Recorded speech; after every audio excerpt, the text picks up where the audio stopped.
झारखंड में police, gangster, mafia का जो एक गठजोड़ बना है, राज्य की स्थिति जिसको कह सकते हैं खतरनाक मोड़ तक पहुंचा। अब आम जनों की जो विश्वास जिसको कहते हैं, जब भरोसा सरकार के ऊपर, पुलिस प्रशासन के ऊपर, वो बिल्कुल डगमगाया हुआ है।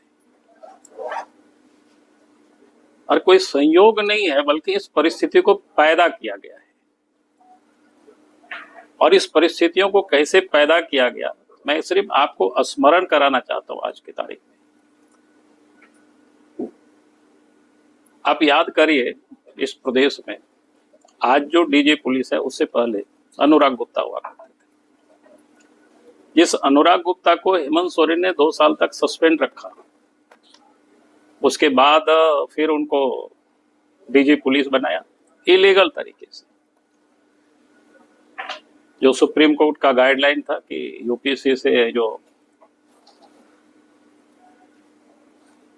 सरकार ही नाम भेजती है, 4-5 नाम भेजती है, उसमें से 3 नाम शॉर्टलिस्ट करके सरकार को वापस कर देती है, और उसमें से फिर डीजी पुलिस की नियुक्ति होती है। लेकिन राज्य सरकार ने कुछ भी नियमों का पालन नहीं किया और फिर उनको डीजी पुलिस बनाया।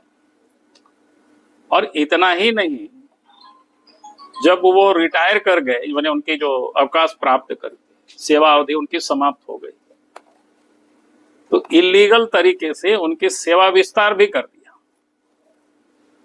ये आप सबके संज्ञान में है। मैं और सेवा विस्तार कर दिया, कुछ दिनों तक काम करते रहा। तो आप सबको ध्यान में है कि वो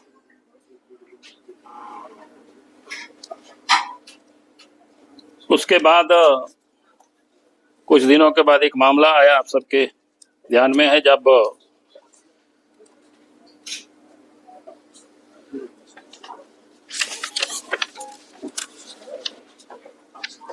एक अपराधी का इनकाउंटर हुआ था, अमन साहू की। अपराधी कुख्यात अपराधी थे, लेकिन आज भी सवाल खड़ा है कि वो एक अपराधी की इनकाउंटर हुआ कि क्या बोलते उसको, गैंगस्टर या इस प्रकार की, या संगठित जिसको कहते हैं गैंग वार टाइप। मैं इसलिए इस बात को कह रहा हूं कि आप सबके ध्यान में उस समय काफी चर्चा का विषय बना था। एक अपराधी है सुजीत सिन्हा, वो जमशेदपुर के जेल में थे, फिर उनको पलामू जेल शिफ्ट किया गया था। बाद में फिर मीडिया में बाकी जो में बातें आई तो उनको हटाया गया। फिर बाद के दिनों में उनकी पत्नी की गिरफ्तारी होती है, और अनुराग गुप्ता और रिया सिन्हा शायद नाम था, कि उनके साथ चेट भी काफी पुलिस महकमे में भी और बाहर में भी वो चर्चा का विषय था। उसके बाद अनुराग गुप्ता को त्यागपत्र देना पड़ा। और वो अनुराग गुप्ता डीजीपी, हमने कहा कि उनकी क्रेडिबिलिटी, उनके ऊपर पहले भी केस थे, बिहार के जमाने में भी गया का बहुत चर्चित केस है। और वही पुलिस ऑफिसर पुलिस महानिदेशक भी था, सीआईडी के भी स्टेट हेड थे, एसीबी के भी स्टेट हेड थे। अब उन्होंने जब त्याग पत्र दिया तो तादासा मिश्रा को डीजी बनाया। याद करिए, जिस दिन उन्होंने उनको डीजी, प्रभारी डीजी बनाया, तो उस समय वो डीजी रैंक में नहीं थे। पहले उनको डीजी प्रभारी दिया और इसके बाद डीजी रैंक में उनको प्रमोशन किया। और आप सबको पता है कि 31 दिसंबर को रिटायर कर रही थी और 30 तारीख को बिल्कुल गैर कानूनी तरीके से उनकी सेवा को विस्तार दी गई। उस समय हमने थोड़ा सा ढूंढने की कोशिश किया है कि आधार क्या बनाए, ये लोग कोई कायदे कानून को मानते ही नहीं है सरकार। तो आधार क्या बनाया कि उन्होंने जो लिखा है उस नोट में कि झारखंड में डीजी रैंक के कोई भी अफसर नहीं है, सब केंद्रीय प्रतिनियुक्ति पर है और इसलिए इसको बनाना पड़ता है। जबकि वास्तविकता क्या है, उस रैंक के एक भी पुलिस अफसर केंद्रीय प्रतिनियुक्ति पर नहीं है। सबके सब उस रैंक का पुलिस अफसर झारखंड में ही पदस्थापित है, अन्य विभागों में।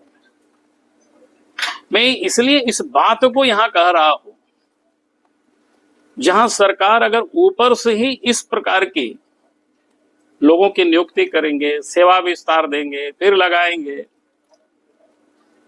तो फिर कानून व्यवस्था कैसे ठीक होगी? आप इस धनबाद जिला का ही देखिए, कुछ दिन पहले कोई एसपी यहां हुआ करते जिसके विरोध में मैंने कई बार प्रेस कॉन्फ्रेंस किया था, और लंबी समय तक कोयला की क्या चोरी हो रहा था वो सबको पता है, कैसे कोयला की लूट हो रही है वो भी सबको पता है। आज भी यहाँ के सीनियर एसपी एसएसपी के बारे में मैंने अभी यहां तो लग रहा है कि वर्दी वाला गुंडा और एक बिना वर्दी का गुंडा, मैंने क्या बोलते हैं उसको, एक दूसरे के पर्दे खोल रहे हैं, मैंने कपड़े उतार रहे हैं। सरकार मूक दर्शक है भाई, कैसे अमन चैन राज्य में आएगा? आम जनता हो, व्यापारी हो, सारे लोग परेशान है। हमने कुछ दिन पहले, 2-4 दिन पहले हमने मुख्यमंत्री को पत्र लिखा है, उससे पहले भी हमने पत्र लिखा था सरकार को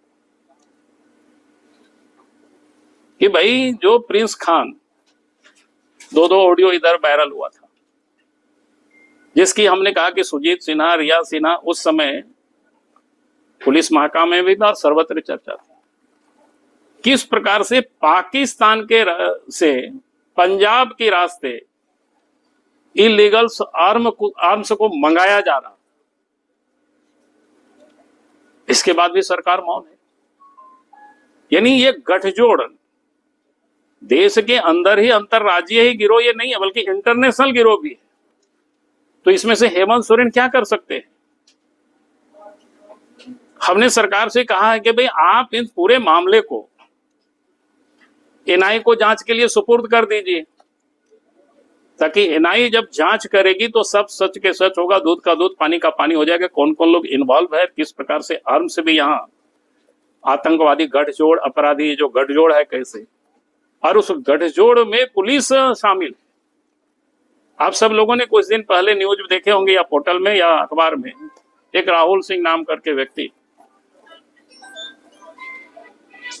जो प्रिंस खान को क्या सब मदद करता था, शूटर उनके लिए व्यवस्था करता था, और उस शूटर को सरकारी बॉडीगार्ड आखिर किसने उपलब्ध कराई? और इतना ही नहीं बल्कि राहुल सिंह को आर्म्स लाइसेंस भी दिया गया। भाई सब जांच का विषय है कि नहीं? सरकार किसी के ऊपर जिम्मेवारी तय करेगी कि नहीं करेगी? लेकिन सरकार बिल्कुल मौन है। इसीलिए मैं कह रहा हूं कि आज इस प्रदेश के अंदर में अगर कानून व्यवस्था बिगड़ी है तो बिगड़ी नहीं बल्कि बिगाड़ी गई है। ऐसा टेंटेड अफसरों को महत्वपूर्ण जिलों में पदस्थापित किया जा रहा है, प्रदेश में पदस्थापित किया जा रहा है, फिर कैसे कानून व्यवस्था ठीक होगी? आज भी जिनको एसीबी के डीजी बनाया, एसीबी के प्रमुख बनाया गया है, प्रिया दुबे, उनकी पति पत्नी के ऊपर केस है, आप सबको पता ही होगा। संपत्ति उनकी अटैच हुआ था कोर्ट से, उन्होंने भी कहा, लेकिन केस तो मामला चल ही रहा है। और अनुराग गुप्ता के जमाने से शराब घोटाला में कितनी लोगों की गिरफ्तारी हुई ताबड़तोड़। उस समय लग रहा था कि यार 2025-2022 में हमने मुख्यमंत्री को पत्र लिखा था ये गड़बड़ हो रहा है, उस समय नहीं किया, चलो कम से कम अभी तो कर रहे हैं। लेकिन आश्चर्य होता है 17-18 ऐसे लोगों की गिरफ्तारी हुई और बाय डिफॉल्ट सबको बेल मिल गया, और एक भी लोगों के ऊपर सरकार ने, पुलिस प्रशासन ने चार्जशीट नहीं सबमिट किया। सरकार मौन है।